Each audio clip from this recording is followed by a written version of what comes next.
ಶಾಂತಾಕಾರಂ ಭುಜಗಶಯನಂ ಪದ್ಮನಾಭಂ ಸುರೇಶಂ ವಿಶ್ವಾಧಾರಂ ಗಗನಸದೃಶಂ ಮೇಘವರ್ಣಂ ಶುಭಾಂಗಂ ಲಕ್ಷ್ಮೀಕಾಂತಂ ಕಮಲನಯನಂ ಯೋಗಿಹೃದ್ಯಾನಗಮ್ಯಂ ವಂದೇ ವಿಷ್ಣುಂ ಭವಭಯಹರಂ ಸರ್ವಲೋಕೈಕನಾಥಂ ಅಭ್ರಮಂ ಭಂಗರಹಿತಂ ಅಜಡಂ ವಿಮಲಂ ಸದಾ ಆನಂದತೀರ್ಥಮತುಲಂ ಭಜೆ ತಾಪತ್ರಯಾಪಘಂ ಶ್ರೀ ಗುರುಭ್ಯೋ ನಮಃ ನಾಗಾದಿದೇವತಾಭ್ಯೋ ನಮಃ. ಸುವರ್ಣವಾಹಿನಿಯ ಸಮಸ್ತ ಆಸ್ತಿಕ ಬಂಧುಗಳಿಗೂ ಕನ್ನಡ ಜನತೆಗಳಿಗೂ ವೀಕ್ಷಕ ಬಂಧುಗಳಿಗೂ ನಾಗಪಂಚಮಿಯ ಶುಭಕಾಮನೆಗಳು ಮತ್ತು ಶುಭಾಶಯಗಳು. ಎಂದಿನ ವರ್ಷದಂತೆ ಪುನಃ ದಕ್ಷಿಣ ಆಯನವು ಬಂದಿದೆ. ದಕ್ಷಿಣಾಯನ ಅಂತಂದರೆ ಅನೇಕ ಬಗೆಯ ಹಬ್ಬ ಹರಿದಿನಗಳ ವ್ರತಗಳ ಒಂದು ಪಕ್ಷ ಅಥವಾ ಎರಡು ಪಕ್ಷ, ಅಂದರೆ ಒಂದು ಉತ್ತರಾಯಣದ ಪಕ್ಷ, ಒಂದು ದಕ್ಷಿಣಾಯನದ ಪಕ್ಷ. ದಕ್ಷಿಣಾಯನವು ದಕ್ಷೋ ಇತಿ ದಕ್ಷಿಣ ಅಂತಂತ. ದಕ್ಷ ಅಂತಂತಂದರೆ ಬಲಿಷ್ಠವಾಗಿರ್ತಕ್ಕಂಥದ್ದು, ಶಕ್ತಿವಂತವಾಗಿರ್ತಕ್ಕಂಥದ್ದು ಅಂತಂತ. ಯಾವ ಯಾವ ಬಗೆಯ ಶಕ್ತಿ ನಮಗೆ ಬೇಕು ಅದೆಲ್ಲವೂ ದಕ್ಷಿಣಾಯನದಲ್ಲಿ ಇದೆ. ಯಾವ ಯಾವ ಶಕ್ತಿ ನಮಗೆ ಮುಖ್ಯವಾಗಿರ್ತಕ್ಕಂಥದ್ದು, ಮೂರೇ ಶಕ್ತಿ ನಮಗೆ ಮುಖ್ಯವಾಗಿರ್ತಕ್ಕಂಥದ್ದು. ಒಂದು ಜ್ಞಾನಶಕ್ತಿ, ಒಂದು ಸಂಕಲ್ಪ ಶಕ್ತಿ, ಇನ್ನೊಂದು ಕ್ರಿಯಾಶಕ್ತಿ.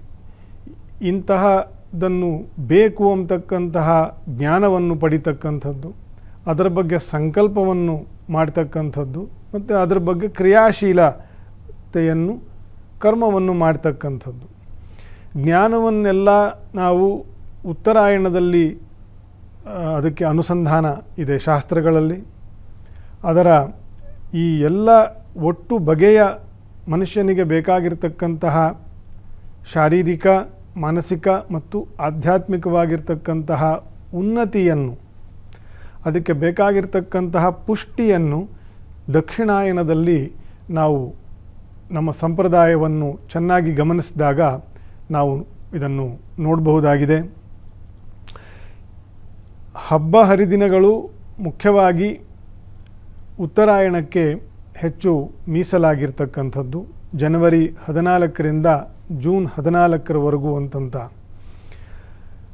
ಎಲ್ಲ ಜಯಂತಿಗಳು, ಮುಖ್ಯವಾಗಿರ್ತಕ್ಕಂಥ ಹಬ್ಬ ಹರಿದಿನಗಳು, ನಮ್ಮ ಶುಭ ಸಮಾರಂಭಗಳು, ಮದುವೆ, ಮುಂಜಿ, ಗೃಹ ಪ್ರವೇಶ ಇತ್ಯಾದಿ, ಇದೆಲ್ಲ ಶುಭ ಕಾರ್ಯಗಳು ಅಂತಂತ ಏನಿದೆ, ಇದೆಲ್ಲದಕ್ಕೂ ಕೂಡ ಉತ್ತರಾಯಣವು ಬಲಿಷ್ಠವಾಗಿರ್ತಕ್ಕಂತಹ ಆಯನ. ದಕ್ಷಿಣಾಯನದಲ್ಲಿ ಈ ಹಬ್ಬವನ್ನು ವ್ರತವನ್ನಾಗಿ ಬದಲಾಯಿಸಿರ್ತಕ್ಕಂಥದ್ದನ್ನು ನಾವು ಗಮನಿಸಬೇಕಾಗತ್ತೆ.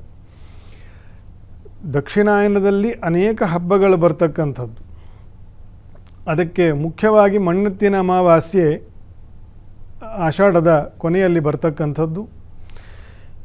ಮಣ್ಣಿನಿಂದ ಪ್ರಕೃತಿಯ ಸಂಚಯನ ಉಂಟಾಗ್ತಕ್ಕಂಥದ್ದು. ಎಲ್ಲ ಶಕ್ತಿಯು ಮಣ್ಣಲ್ಲೇ ಇರ್ತಕ್ಕಂಥದ್ದು. ಮಣ್ಣೇ ಆಧಾರ ಲೋಕಾಲೋಕಗಳಿಗೆಲ್ಲ ಅಂತಂತ.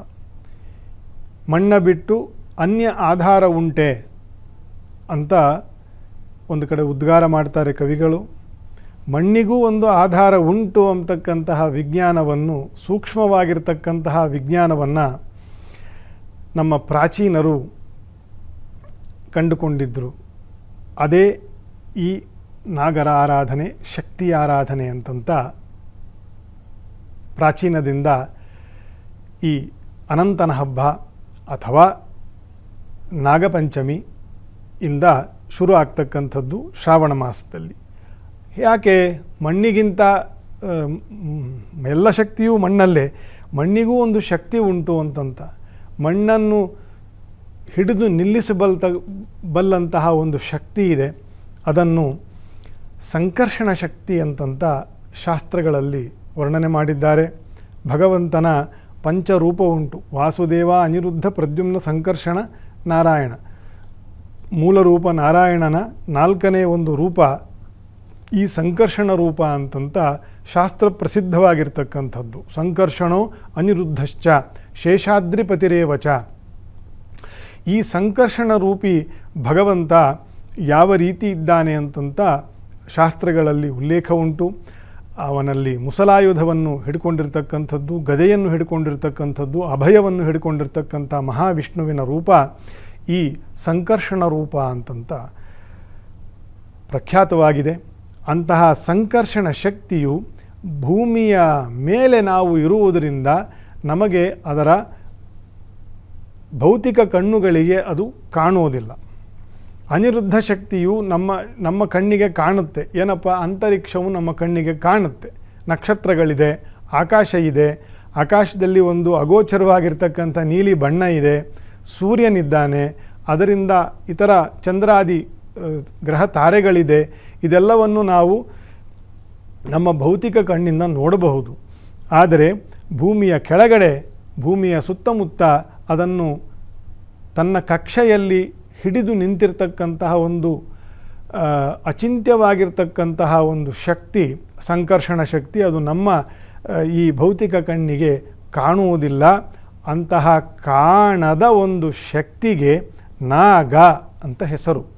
ಆ ಸಂಕರ್ಷಣನನ್ನು ನಗ ಅಂದರೆ ಭೂಮಿ, ನಾಗ ಆವರಿಸ್ಕೊಂಡಿರ್ತಕ್ಕಂತಹ ಶಕ್ತಿ ಏನಪ್ಪ ಅಂದರೆ ಅದು ನಾಗರು ಅಂತಂತ ನಾವು ಇಷ್ಟು ಇದರ ಹಿನ್ನೆಲೆಯನ್ನು ಸಂಕ್ಷಿಪ್ತವಾಗಿ ಆದರೂ ಈ ನಾಗರ ಪಂಚಮಿ ಎಂದು ತಿಳ್ಕೊಳ್ಬೇಕಾಗಿದೆ.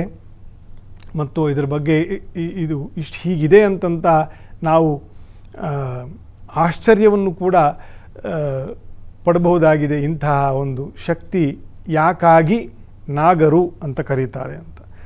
ಸರ್ಪ, ಈ ನಾಗರು ಭೂಮಿಯಲ್ಲಿ ಅಡ್ಡಾದಿಡ್ಡಿಯಾಗಿ ಚಾಲಿಸ್ತಕ್ಕಂತಹ ಸ್ವಭಾವದ ಪ್ರಾಣಿಗಳಾದ್ದರಿಂದ ಅದನ್ನು ಸರ್ಪ ಅಂತ, ಭೂಮಿಯನ್ನು ಆಶ್ರಯಿಸಿಕೊಂಡಿರ್ತಕ್ಕಂತಹ ಕಾಲಿಲ್ಲದ, ಜಗತ್ತಿನಲ್ಲಿ ಕಾಲುಗಳು ಇಲ್ಲದ ಏಕೈಕ ಪ್ರಾಣಿ ಸರ್ಪ ಅಂದರೆ ಹಾವುಗಳು.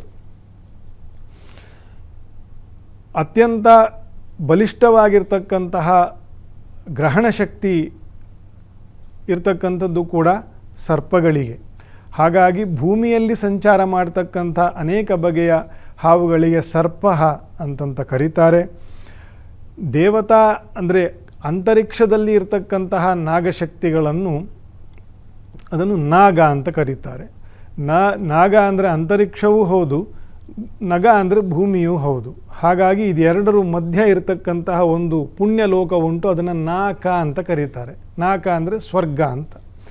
ಸ್ವರ್ಗದಲ್ಲೂ ವ್ಯಾಪಿಸಿಕೊಂಡಿರ್ತಕ್ಕಂತಹ ನಾಗದೇವತೆಗಳು, ಅಂತರಿಕ್ಷದಲ್ಲಿ ಇರತಕ್ಕಂತಹ ಸಂಕರ್ಷಣ ಶಕ್ತಿಯ ನಾಗದೇವತೆಗಳು, ಭೂಮಿಯಲ್ಲಿ ಇರತಕ್ಕಂತಹ ಸರ್ಪರೂಪದಲ್ಲಿ ಇರತಕ್ಕಂತಹ ನಾಗದೇವತೆಗಳು, ಈ ರೀತಿಯ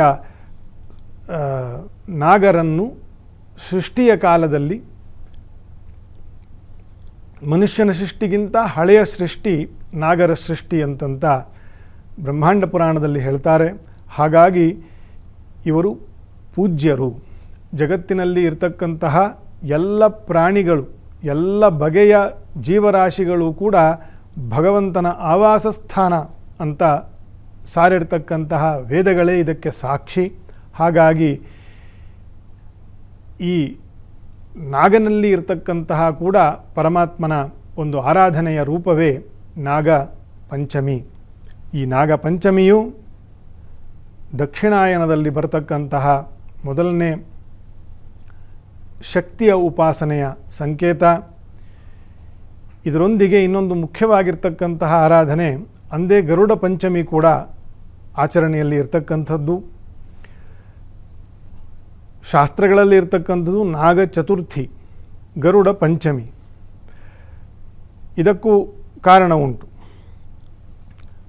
ಅನಾದಿ ಕಾಲದಲ್ಲಿ ಕಶ್ಯಪ ಋಷಿಗಳ, ಸಪ್ತರ್ಷಿಗಳ ಒಂದು ಆವಿರ್ಭಾವ ಬ್ರಹ್ಮದೇವರಿಂದ ಉಂಟಾದಾಗ ಕಶ್ಯಪ ಋಷಿಗಳಲ್ಲಿ ಅನೇಕ ವಿಧವಾಗಿರ್ತಕ್ಕಂಥ, ಅವರು ಪ್ರಜಾಪತಿಗಳು, ಹಾಗಾಗಿ ಅನೇಕ ವಿಧವಾಗಿರ್ತಕ್ಕಂತಹ ಪತ್ನಿಯರು ಅವರಿಗೆ ಇದ್ದರು. ಅನೇಕ ಸ್ವಭಾವದ ಪತ್ನಿಯರನ್ನು ಅವರು ಮದುವೆ ಮಾಡಿಕೊಂಡಿರ್ತಕ್ಕಂಥದ್ದು. ಪ್ರಜಾಪತಿಗಳು ಆ ರೀತಿಯ ಒಂದು ವ್ಯವಸ್ಥೆಯಲ್ಲಿ ಇದ್ದಂತಹ ಒಂದು ಕಾಲ. ಅಂತಹ ಕಾಲದಲ್ಲಿ ಕದ್ರು ಅಂತಕ್ಕಂತಹ ನಾಗ ಕನ್ಯೆ, ಆ ಪತ್ನಿಯು ಕದ್ರು ಅಂತ, ಅವಳಲ್ಲಿ ನಾಗರುಗಳು ಸಹಸ್ರಾರು ಸಂಖ್ಯೆಯಲ್ಲಿ ಕಶ್ಯಪ ಋಷಿಯಿಂದ ಜನಿಸಿದರು ಅಂತಂತ ಪುರಾಣಗಳು ಹೇಳ್ತದೆ. ಮತ್ತು ವಿನುತ ಅಂತಕ್ಕಂಥ ಒಂದು ಪಕ್ಷಿಯ ಜಾತಿಯ ಒಂದು ದೇವತೆ ಸ್ತ್ರೀ, ಅವಳಿಂದ ಹುಟ್ಟಿರ್ತಕ್ಕಂಥವರು ಅರುಣ ಮತ್ತು ಗರುಡ. ಅರುಣನು ಗರುಡನಿಗಿಂತ ಮುಂಚೆ ಹುಟ್ಟಿರ್ತಕ್ಕಂತಹ ಅವನು ಅಣ್ಣ. ಅವನಿಗೆ ಅವಸರದಲ್ಲಿ ಪ್ರಸವ ಅಂತಂದರೆ ವನಿತಾ ಅವಳ ಅಥವಾ ವಿನುತ ಅವಳು ಅವಸರ ಮಾಡಿ ಬೇಗ ಪ್ರಸವ ಆಗುವಂತೆ ಮಾಡಿಕೊಂಡ್ಲಂತೆ. ಹಾಗಾಗಿ ಇನ್ನು ಕಾಲುಗಳು ಪೂರ್ತಿಯಾಗಿ ಬೆಳೆದಿರಲಿಲ್ಲ. ಹಾಗಾಗಿ ಅವನು ಕಾಲುಗಳು ಇಲ್ಲದೆ ಹುಟ್ಟಿದ. ಹಾಗಾಗಿ ಕಶ್ಯಪ ಋಷಿಗಳು ಅದನ್ನು ನೋಡಿ ಕೃಪೆಯನ್ನು ತೋರಿಸಿ, ನೀನು ತಪಸ್ಸನ್ನು ಮಾಡಲಿಕ್ಕೆ ಸೂರ್ಯಮಂಡಲವನ್ನು ಸೇರು ಮತ್ತು ನೀನು ಕಾಲಾಂತರದಲ್ಲಿ ಸೂರ್ಯನ ರಥಕ್ಕೆ ಅಭಿಮಾನಿಯಾಗಿ ಇರ್ತೀಯ ಅಂತಂತ ಸೂರ್ಯನ ರಥಿಕನಾಗಿ ಅರುಣನನ್ನು ನಿಯುಕ್ತಿ ಮಾಡ್ತಾರೆ ದೇವತೆಗಳು. ಕಶ್ಯಪ ಋಷಿಗಳ ಒಂದು ಅಪೇಕ್ಷೆಯ ಮೇರೆಗೆ ಅವನು ಅರುಣ. ಆ ನಂತರ ಗರುಡನು ಅದೇ ವಿನುತಳ ಗರ್ಭದಲ್ಲಿ ಹುಟ್ಟುತ್ತಾನೆ. ಅದು ಪಂಚಮಿಯಾಗಿತ್ತು. ಅದಕ್ಕೆ ಮುನ್ನ ನಾಗರುಗಳು ಹುಟ್ಟಿದ್ದರು, ಸ್ವಲ್ಪ ಮುನ್ನ. ಹಾಗಾಗಿ ಈ ದಾಯಾದಿಗಳ ಮತ್ಸರ ಅನ್ನೋದೇನಿದೆ, ಅಥವಾ ಸವತಿಗಳ ಮತ್ಸರ ಅಂತಕ್ಕಂಥದ್ದೇನಿದೆ, ಅದು ನಾವು ಸಿನಿಮಾದಲ್ಲಿ, ನಮ್ಮ ಜನರ ಮನೆಗಳಲ್ಲಿ, ಟಿ ವಿ ಸೀರಿಯಲ್ಗಳಲ್ಲೆಲ್ಲ ನೋಡಿ ಅದನ್ನು ಹೊಸದು ಅಂತಂತ ಅಂದ್ಕೋಬೇಡಿ.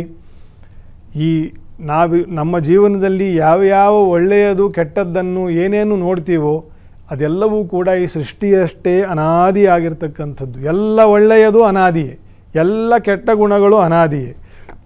ನಿರಂತರವಾಗಿ ಕೆಟ್ಟದ್ದನ್ನು ಮೀರಿ ಒಳಿತಿನ ಕಡೆ ಸಾಗ್ತಕ್ಕಂಥದ್ದೇ ನಿಜವಾದ ಜೀವನದ ಗುರಿ.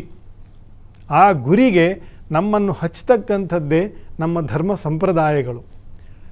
ಇಷ್ಟು ತಿಳ್ಕೊಂಡು ಆ ವಿನುತ ಮತ್ತು ಕದ್ರು ಕಶ್ಯಪ ಋಷಿಗಳ ಆ ಪತ್ನಿಯರೇನಿದ್ದರು ಅವರಿಬ್ಬರಲ್ಲಿ ಒಂದು ಸ್ಪರ್ಧೆ ಉಂಟಾಗಿ ವೈಮನಸ್ಯ, ಅಂದರೆ ಸವತಿಯರ ವೈಮನಸ್ಯ.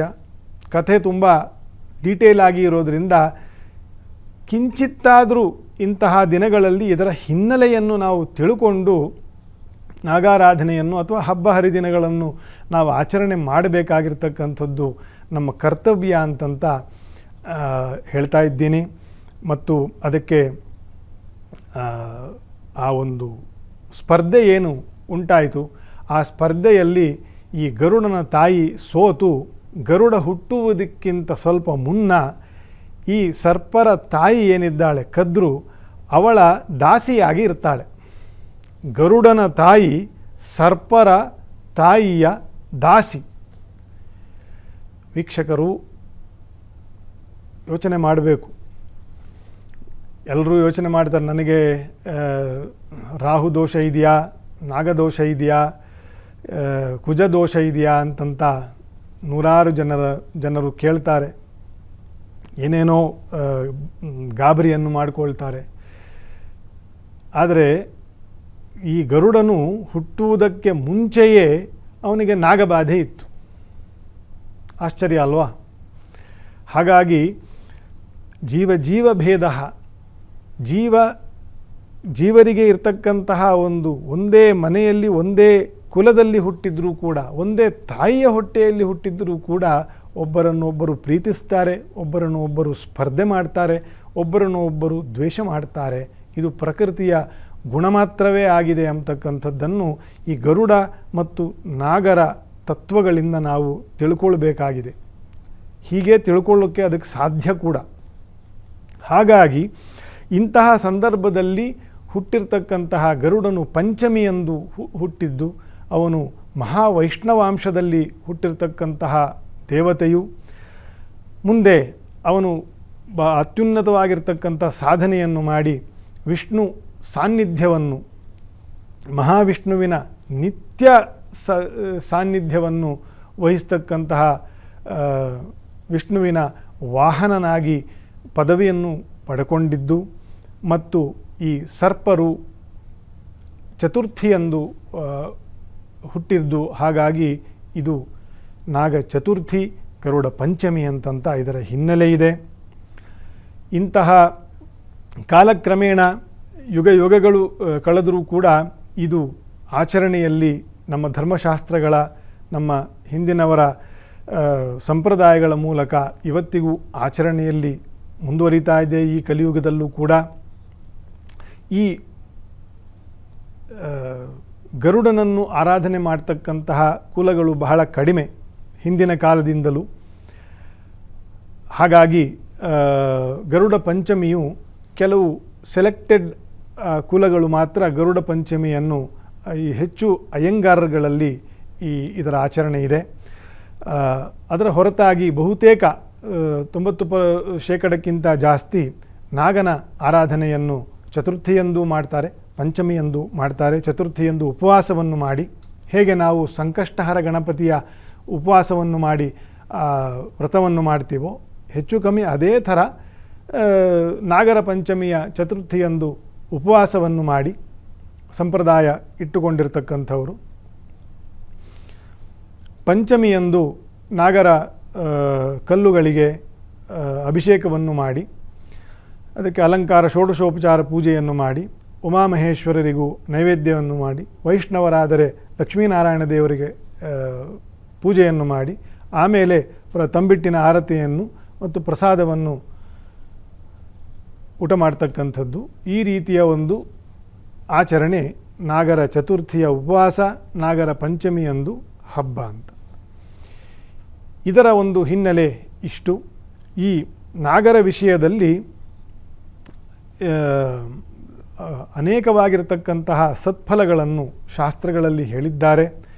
ಎಲ್ಲ ಬಗೆಯ ಕಾಮ್ಯ ಕರ್ಮಗಳಿಗೆ ನಾಗಾದಿ ದೇವತೆಗಳು ಅಭಿಮಾನಿ ದೇವತೆಗಳು ಅಂತಂತ ಶಾಸ್ತ್ರಗಳಲ್ಲಿ ಹೇಳಿದ್ದಾರೆ. ಎಲ್ಲ ಕಾಮ್ಯ ಕರ್ಮಗಳು, ಇಂಥದ್ದು ಬೇಕು ಅಂಥದ್ದು ಬೇಕು, ಸಂಸಾರದ ಏಳಿಗೆ, ಮಕ್ಕಳು ಮರಿ ಇತ್ಯಾದಿಗಳೆಲ್ಲ. ಹಾಗಾಗಿ ದದ್ಯಾತ್ ಬಲಿಹಿ ಪುಷ್ಟಿ ಕಾಮಃ ಅಂತಂತ ಅವಶ್ಯ ಕರ್ಮಾತ್ ಅಂದರೆ ನಾಗರ ಪೂಜೆಯನ್ನು, ಅವರಿಗೆ ಬಲಿಹರಣ ಪೂಜೆಯನ್ನು ಮಾಡ್ತಕ್ಕಂಥದ್ದು ಅವಶ್ಯವಾಗಿ ಮಾಡಬೇಕು ಅಂತಕ್ಕಂಥದ್ದೇ ಶಾಸ್ತ್ರಗಳಲ್ಲಿ ಇರ್ತಕ್ಕಂಥದ್ದು. ಅವತ್ತಿನ ದಿನ ನಮ್ಮ ದಕ್ಷಿಣ ಕನ್ನಡದಲ್ಲಿ ವಿಶೇಷವಾಗಿ ಬನಗಳಿಗೆ ವಿಶೇಷವಾಗಿರ್ತಕ್ಕಂತಹ ಪೂಜೆ, ಪ್ರಾಯಶ್ಚಿತ್ತ ಹೋಮಗಳು, ಕಾಳಸರ್ಪ ಶಾಂತಿ ಹೋಮಗಳು ಮತ್ತು ಆಶ್ಲೇಷ ಬಲಿ ಪ್ರಧಾನ ಸೇವೆ, ತನುತರ್ಪಣ, ಈ ರೀತಿಯ ಅನೇಕ ಬಗೆಯ ಪೂಜೆಗಳನ್ನು ನಾಗದೇವತೆಗಳ ಹೆಸರಲ್ಲಿ ಮಾಡ್ತಾರೆ. ನಾಗದೇವತೆಗಳ ಹೆಸರಲ್ಲಿ ಮಾಡೋದು ಅಂತಂದರೆ ಒಂದು ಚೆನ್ನಾಗಿ ಜ್ಞಾಪಕ ಇಟ್ಕೊಳ್ಬೇಕು. ನಾಗರ ಅಂತರ್ಯಾಮಿ ಆಗಿರ್ತಕ್ಕಂತಹ ಆ ಶ್ರೀಹರಿಯೇ ಲಕ್ಷ್ಮೀ ಸಂಕರ್ಷಣ ರೂಪದಲ್ಲಿ ಅದನ್ನು ಸ್ವೀಕಾರ ಮಾಡಿ ನಮಗೆ ಬೇಕಾಗಿರ್ತಕ್ಕಂತಹ ಪುತ್ರ ಪೌತ್ರಾದಿ ಅನವಚ್ಛಿನ್ನ ಸೌಭಾಗ್ಯಗಳನ್ನು ಕೊಡ್ತಕ್ಕಂಥವನು ಅಂತಂತ ಎಲ್ಲರೂ ವಿಚಾರವನ್ನು ಚೆನ್ನಾಗಿ ತಿಳಿದು ಮಾಡಬೇಕು. ಮತ್ತು ನಾಗರ ಕಲ್ಲುಗಳಿಗೆ ಕಂಡಲ್ಲೆಲ್ಲ ಪ್ರತಿಷ್ಠೆಯನ್ನು ಮಾಡಿ ಅದಕ್ಕೆ ಹಾಲನ್ನು ಸುರಿದು ಸುತ್ತೂರ ಎಲ್ಲ ರಾಡಿ ಮಾಡ್ತಕ್ಕಂಥದ್ದು ಈ ಕಳೆದ 1-2 ದಶಕದಿಂದ ಮಾತ್ರನೇ ಇಷ್ಟೊಂದು ಆಗ್ತಾ ಇರೋದು. ಆ ರೀತಿಯೆಲ್ಲ ಶಾಸ್ತ್ರಗಳಲ್ಲಿ ಹಿಂದಿನ ದಿನಗಳಲ್ಲಿ ಈ ಥರ ಇರಲಿಲ್ಲ. ಜನಸಂಖ್ಯೆಯು ಜಾಸ್ತಿ ಆದ್ದರಿಂದ ಎಲ್ಲರೂ ಎಲ್ಲ ಕಡೆ ಹೋಗಿ ಕಟ್ಟೆಗಳಿಗೆ ಹಾಲು ಸುರಿಯೋದು, ಹುತ್ತಗಳಿಗೆ ಹಾಲು ಸುರಿಯೋದು, ಈ ರೀತಿಯೆಲ್ಲ ಒಂದು 20 ವರ್ಷದ ಹಿಂದೆ ಈ ರೀತಿಯೆಲ್ಲ ಇಷ್ಟೊಂದು ಇರಲಿಲ್ಲ. ಹಾಗಾಗಿ ಈ ನಾಗರ ಪಂಚಮಿಯಂದು ಎಲ್ಲ ಭಕ್ತರು ಕೂಡ, ಎಲ್ಲ ಜನರು ಕೂಡ ಇದನ್ನು ನೆನಪಿಟ್ಟುಕೊಳ್ಳಬೇಕು. ಒಂದು ತರ್ಪಣಕ್ಕೆ ಎಷ್ಟು ನೀರು, ಎಷ್ಟು ಹಾಲು ಬೇಕೋ, ಮನೆಯಲ್ಲಿ ಒಂದು ನಾಗರ ಪ್ರತಿಮೆಗೆ ಎಷ್ಟು ಬೇಕೋ ಅಷ್ಟು ಮಾತ್ರ ಅದನ್ನು ಮಾಡಬೇಕೇ ಹೊರತುವೆ ಲೀಟ್ರ್ಗಟ್ಟಲೆ ತೊಗೊಂಡು ಹೋಗಿ ಹುತ್ತಗಳಿಗೆ ಸುರಿತಕ್ಕಂಥದ್ದು, ಅದರ ಆವಾಸವನ್ನೇ ಹಾಳು ಮಾಡಿದಂತಹ ಪಾಪ ಬರ್ತದೆ. ಪೂಜೆಯ ಹೆಸರಲ್ಲಿ ಪಾಪವನ್ನು ಕಟ್ಟಿಕೊಳ್ತಕ್ಕಂತಹ ಕೆಲಸಗಳು, ದುಷ್ಕಾರ್ಯಗಳು ನಡೀತಾ ಇರತಕ್ಕಂಥದ್ದು, ವಿಶೇಷವಾಗಿ ಬೆಂಗಳೂರಿನಂತಹ ನಗರಗಳಲ್ಲಿ. ಹಾಗಾಗಿ ಇದನ್ನೆಲ್ಲ ಮಾಡಿಕೂಡ್ದು. ಹುತ್ತಕ್ಕೆ ಪ್ರದಕ್ಷಿಣೆ ಮತ್ತು ಅದಕ್ಕೆ ಹಣ್ಣು ಕಾಯಿ ನೈವೇದ್ಯವನ್ನು ಮಾಡಿಸಿಕೊಂಡು ಬರ್ತಕ್ಕಂಥದ್ದು ಸಾಕು. ನಾಗರ ಪೂಜೆಯ, ನಾಗರ ಆರಾಧನೆಯ ಸಂಪ್ರದಾಯವು ಯಾವ ಯಾವ ಕುಟುಂಬದಲ್ಲಿ, ಅದು ಗೌಡರಾಗಲಿ, ಲಿಂಗಾಯತರಾಗಲಿ, ಬೇರೆ ಜನಗಳಾಗಲಿ, ಬ್ರಾಹ್ಮಣರಾಗಲಿ, ಯಾರಿಗೇ ಆಗಲಿ, ಎಲ್ಲರ ಮನೆಯಲ್ಲಿ ನಾಗರ ಪೂಜೆ ಅಂತಕ್ಕಂಥ ಸಂಪ್ರದಾಯ ಇರೋದಿಲ್ಲ. ಯಾರಿಗೆ ಆ ಸಂಪ್ರದಾಯ ಇರ್ತದೋ ಅಂಥವರಿಗೆ ನೀವು ಪೂಜೆಯನ್ನು ಕೊಟ್ಟು ಮಾಡಿಸಿದರೂ ಸಾಕು. ಎಲ್ಲರೂ ಮಾಡಬೇಕು ನಾಗರ ಆರಾಧನೆಯನ್ನು ಅಂತಕ್ಕಂಥ ಏನು ನಾಗ ಪ್ರತಿಷ್ಠೆ ಮಾಡಬೇಕು, ನಾಗರದ್ದೇ ಹೋಗಿ ಅಭಿಷೇಕ ಮಾಡಬೇಕು ಅಂತಂತ ಏನೂ ಇಲ್ಲ. ಆದರೆ ನಾಗರ ಪಂಚಮಿಯಂದು ಮಾತ್ರ ನಾಗನ ಗುಡಿಗೆ ಅಶ್ವತ್ಥ ಕಟ್ಟೆ ಪ್ರದಕ್ಷಿಣೆ ನಮಸ್ಕಾರಗಳು, ನೈವೇದ್ಯಾದಿಗಳನ್ನು ಕೂಡ ಎಲ್ಲ ಜಾತಿ ಜನಾಂಗಗಳು ಕೂಡ ಅನಾದಿ ಕಾಲದಿಂದ ನಡೆಸ್ಕೊಂಡು ಬರ್ತಾ ಇರ್ತಕ್ಕಂಥದ್ದು. ಅದನ್ನು ಆದಷ್ಟು ಆ ಕಲ್ಲುಗಳಿಗೆ ಆಗಲಿ, ಹುತ್ತಗಳಿಗಾಗಲಿ ಈ ಹಾಲು ನೀರು ಇತ್ಯಾದಿಗಳನ್ನು ಅನಾವಶ್ಯಕವಾಗಿ ಅದನ್ನು ಚೆಲ್ಲದೆ, ಅದಕ್ಕೆ ಪೂಜೆಗೆ ಎಷ್ಟು ಬೇಕೋ ಅಷ್ಟು ಮಾತ್ರ ಮನೆಯಲ್ಲಿ ಮಾಡಿ, ಅಲ್ಲಿ ಅರ್ಚನೆ ಹಣ್ಣು ಕಾಯಿ ಮಾಡಿಸ್ಕೊಂಡು ಬಂದರೆ ಅಷ್ಟು ಮಾತ್ರ ಮಾಡಬೇಕು ಅಂತಕ್ಕಂಥದ್ದನ್ನು ನಾವು ಮರಿಬಾರದು. ಇನ್ನು ಈ ನಾಗರ ವಿಷಯದಲ್ಲಿ ವಿಶೇಷವಾಗಿ ನಾವು ಒಂದು ತಿಳ್ಕೊಳ್ಬೇಕಾಗಿರೋದಿದೆ. ಈ ಒಂದು ನಾಗಾದಿಗಳ ಒಂದು ಸ್ವಭಾವ ನಮ್ಮ ನಮ್ಮ ಶರೀರದಲ್ಲೂ ಅದರ ಒಂದು ಶಕ್ತಿ ಉಂಟು. ಆ ಶಕ್ತಿಯಿಂದಲೇ ನಾವು ಕರ್ಮವನ್ನು ಮಾಡಲಿಕ್ಕೆ ಸಾಧ್ಯ ಅಂತಂತ ಯೋಗ ಭಾಷೆಯಲ್ಲಿ ಪಂಚಪ್ರಾಣಗಳು, ಪಂಚ ಉಪಪ್ರಾಣಗಳು ಅಂತಂತ ಇದೆ. ಪಂಚಪ್ರಾಣಗಳಲ್ಲಿ ಪ್ರಾಣ ಅಂತಂತ ಏನಿದೆ, ಮುಖ್ಯವಾಗಿರ್ತಕ್ಕಂಥ ಪ್ರಾಣ ಅಂತಕ್ಕಂಥದ್ದು, ಅದಕ್ಕೆ ನಾಗ ಅಂತಕ್ಕಂಥ ಉಪಪ್ರಾಣವು ನಾಗದೇವತೆಗಳ ಅಭಿಮಾನಿಯಾಗಿರ್ತಕ್ಕಂತಹ ಶಕ್ತಿಯೇ. ಇಂಥದ್ದರಿಂದ ಆಧ್ಯಾತ್ಮಿಕ ಸಾಧನೆಯೂ ಆಗ್ತದೆ ಯೋಗ ಮಾರ್ಗದಿಂದ, ಮತ್ತು ಸಾಂಸಾರಿಕವಾಗಿರ್ತಕ್ಕಂತಹ ಸಾಧನೆಯು ಪುಣ್ಯ ಕೆಲಸಗಳೂ ಆಗ್ತದೆ. ಹಾಗಾಗಿ ನಾಗರ ಪೂಜೆಯನ್ನು, ದೇವತೆಗಳ ಅನುಗ್ರಹವನ್ನು ನಾವು ಪಡ್ಕೊಳ್ಬೇಕು ಅಂತಕ್ಕಂಥ ಶಾಸ್ತ್ರ ಇರೋದು ಇದು ಒಂದನೇ ಕಾರಣ. ಇನ್ನೊಂದು ಆಧ್ಯಾತ್ಮಿಕವಾಗಿ ಈಶ್ವರ ದೇವರು ಅಂದರೆ ಮಹಾಲಿಂಗ ಮತ್ತು ಶೇಷದೇವರು ಅಥವಾ ನಾಗದೇವರು ಮತ್ತು ಗರುಡ ದೇವರು, ಈ ಮೂರೂ ದೇವತೆಗಳು ಮನುಷ್ಯನ ಅಥವಾ ಜಗತ್ತಿಗೆ ಮಹತ್ ಅಂತಕ್ಕಂತಹ ಸೃಷ್ಟಿಗೆ ಅಭಿಮಾನಿ ದೇವತೆಗಳು. ಮಹತ್ ಅಂದರೆ ಎಲ್ಲಿ ಮನಸ್ಸು ಹುಟ್ಟಿತೋ ಅದು ಮಹತ್. ಮನಸ್ಸು ಹುಟ್ಟುವ ತನಕ ಸಂಸಾರ ಇಲ್ಲ, ಮನಸ್ಸು ಇರುವ ತನಕ ಸಂಸಾರ ಉಂಟು. ಸಂಸಾರ ಎಲ್ಲಿವರೆಗೂ ಇರುತ್ತದೆ ಅಲ್ಲಿವರೆಗೂ ಕಾಮನೆಗಳು ಉಂಟು. ಕಾಮನೆಗಳು ಇರೋವರೆಗೂ ಕೂಡ ದೇವತೆಗಳು, ದೇವತಾ ಶಕ್ತಿಗಳು ತಮ್ಮ ಇರವನ್ನು ತೋರಿಸ್ತಕ್ಕಂತಹ ಅನುಭವ ಎಲ್ಲರಿಗೂ ಉಂಟು. ಈ ಉಂಟು ಅಂತಕ್ಕಂಥದ್ದೇ ಸಂಸಾರ ಎನಿಸಿಕೊಂಡಿದೆ.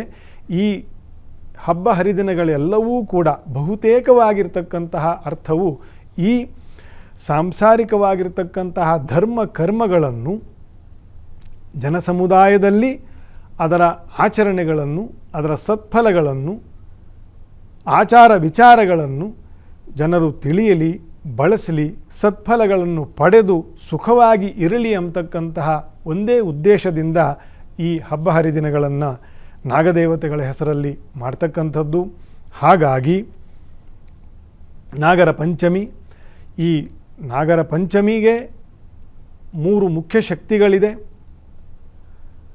ಅದು ಅನಂತ, ಶೇಷ ಮತ್ತು ವಾಸುಕಿ. ಈ 3 ದೇವತಾ ಸ್ವರೂಪದಲ್ಲಿರ್ತಕ್ಕಂಥದ್ದು. ಇನ್ನು ಉಳಿದ ಎಲ್ಲ ರೂಪಗಳೆಲ್ಲ ಏನಿದೆ ಅದೆಲ್ಲವೂ ಕೂಡ ಆ ನಾಗರ ಅಂಶಗಳಲ್ಲೇ ಇರತಕ್ಕಂಥದ್ದು ಅಂತ ಶಾಸ್ತ್ರ ನಿರ್ಣಯ. ಹಾಗಾಗಿ ಶೇಷ ಅಂತಂದರೆ ಎಷ್ಟು ಖರ್ಚು ಮಾಡಿದರೂ ಒಂದಷ್ಟು ಉಳಿದೇ ಹೋಗ್ತದೆ, ಅಂದರೆ ಅವ್ಯಯಾತ್. ಈ ಜಗತ್ತು ಎಂದಿಗೂ ಪೂರ್ತಿ ನಾಶ ಆಗುವುದಿಲ್ಲ, ಬದಲಾಗ್ತಾನೇ ಇರುತ್ತೆ, ಒಂದಷ್ಟು ಉಳಿದೇ ಹೋಗುತ್ತೆ. ಆ ಶಕ್ತಿಗೆ ಶೇಷ ಅಂತ ಹೆಸರು. ಅನಂತ ಏನಪ್ಪ ಅಂತಂದರೆ,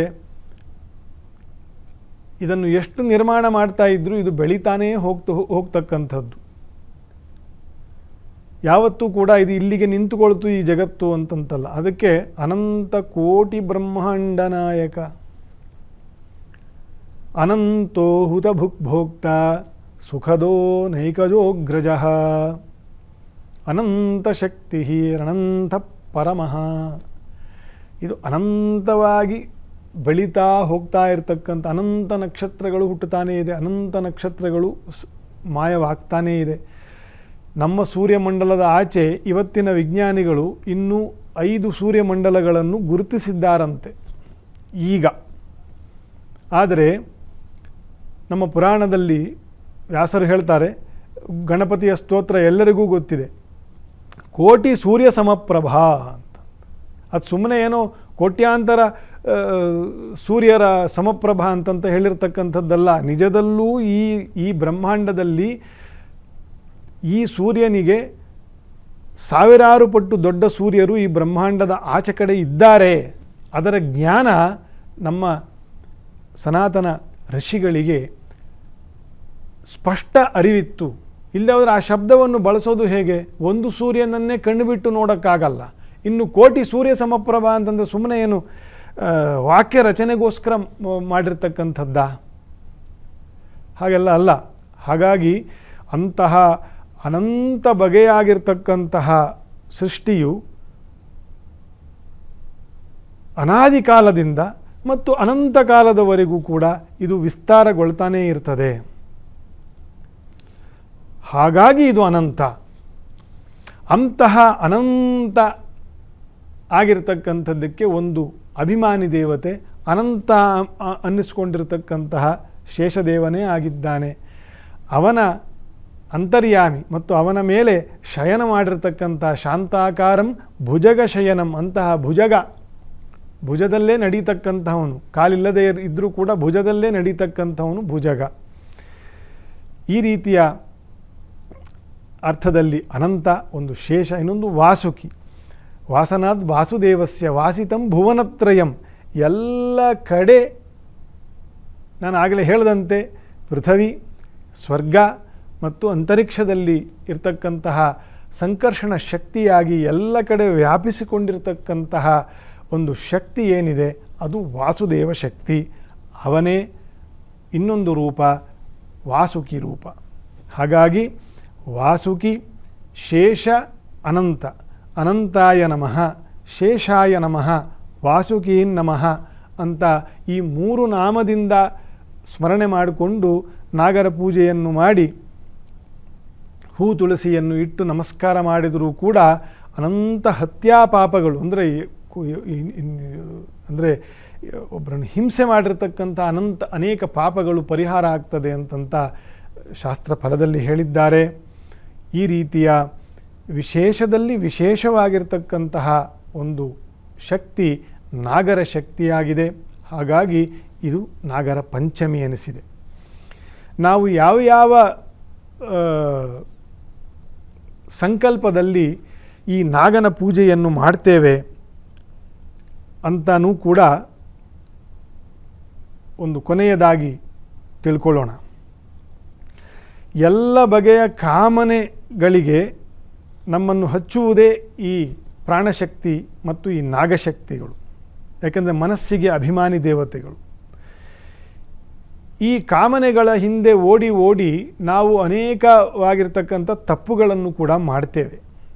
ಹಾಗಾಗಿ ಅಂತಹ ಎಲ್ಲ ಕಾಮನೆಗಳಲ್ಲಿ ನಾವು ಮಾಡ್ತಕ್ಕಂಥ ಅಪರಾಧಗಳು ಏನಿದೆ ಅದೆಲ್ಲವೂ ಅನೇಕ ಬಗೆಯ ಹಿಂಸಕರ್ಮಗಳಿಗೆ ನಮ್ಮನ್ನು ಪ್ರೇರೇಪಿಸಿರುತ್ತೆ ಅನಾದಿ ಕಾಲದಿಂದ ಅಥವಾ ಜನ್ಮಾಂತರದಲ್ಲಿ.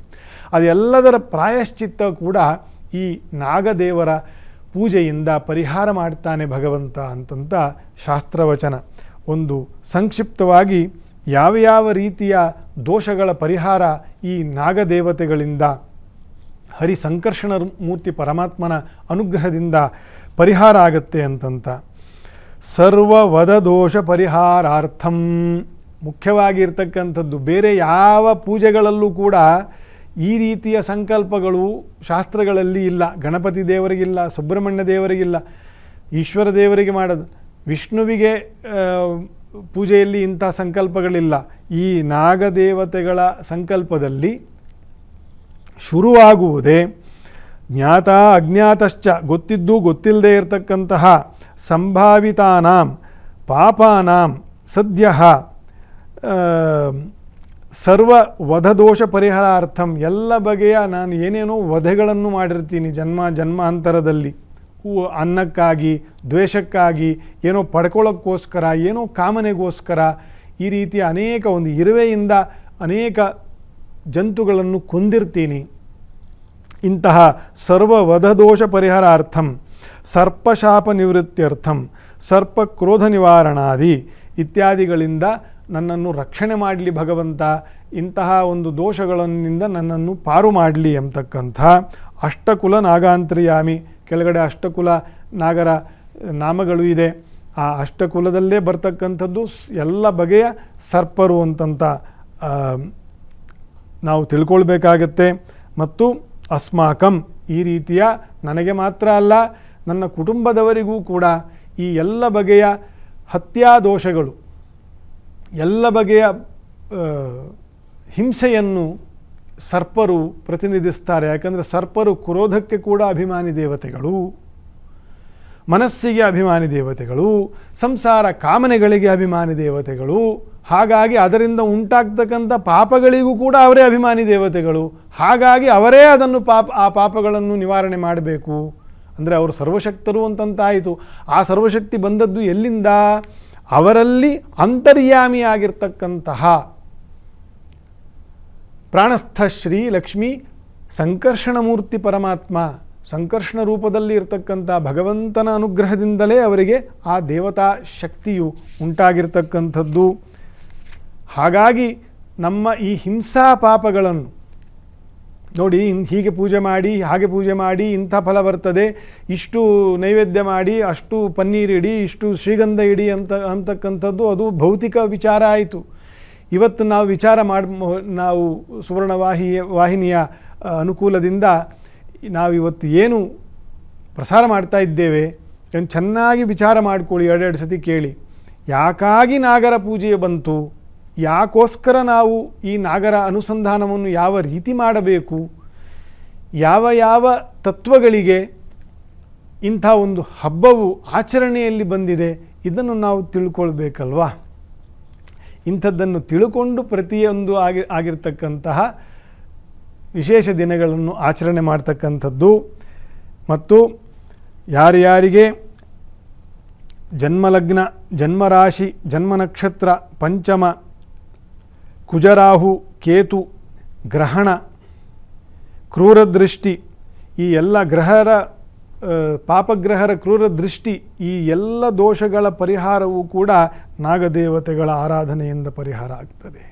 ಹಾಗಾಗಿ ನಾನಾ ಬಗೆಯ ಪಾಪಕರ್ಮಗಳಿಂದ, ದುಷ್ಟಕರ್ಮಗಳಿಂದ, ಗೊತ್ತಿದ್ದು ಗೊತ್ತಿಲ್ಲದೆಯೂ ಆಚರಿಸಿರ್ತಕ್ಕಂತಹ ಹಿಂಸಕರ್ಮಗಳ ಪ್ರಾಯಶ್ಚಿತ್ತವೂ ಕೂಡ ಈ ನಾಗದೇವತೆಗಳ ಆರಾಧನೆಯಿಂದ ಪರಿಹಾರ ಆಗುತ್ತೆ ಅಂತ ಶಾಸ್ತ್ರಗಳ ಮೂಲಕ ನಾವು ತಿಳ್ಕೊಳ್ಬಹುದು. ಇಷ್ಟು ನಾಗರ ಪಂಚಮಿಯ ವಿಶೇಷವಾಗಿದೆ. ತತ್ಸರ್ವಂ ನಾಗಾಧಿಪತೀನಾಂ ಶ್ರೀ ಗೋಪಾಲಕೃಷ್ಣ ಪ್ರೀಯತಾಂ.